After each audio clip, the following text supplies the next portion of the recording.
Simon & Schuster Audio presents Always by Your Side by Julie Haworth and read by Josie Charles. Chapter 1. Rose hesitated before knocking loudly on the new head teacher's door. A booming voice answered. "Come in." Rose took a deep breath and tried to quash her nerves. She knew she wasn't one of Mr. Dawson's favourite teachers in the school, but she'd just taught an excellent lesson on fractions, and she was sure her lesson observation feedback would be fine. True, Dawson had been looking at her a little sternly during his observation, but that didn't mean anything sinister, did it? "Oh, Miss Hargreaves, do come in and take a seat," he said. Rose looked around the room and managed to perch herself on the edge of a chair covered in piles of notebooks. Dawson's office really wasn't the tidiest place in the school. "Thank you for allowing me to sit in and observe your lesson this morning as part of your performance management review. How do you feel the lesson went?" As Dawson spoke, Rose saw the glimmer of a smirk appearing on his top lip.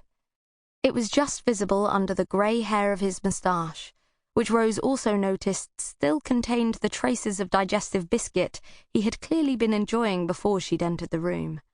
She shuddered internally. I think it went well. The children were engaged with their learning and they all met their objectives by the end of the session." Dawson broke out into a beaming grin, and Rose felt herself relax a little. She'd done it. She'd made it through the dreaded lesson observation, despite the warnings from her colleagues that the new head teacher was out to get her.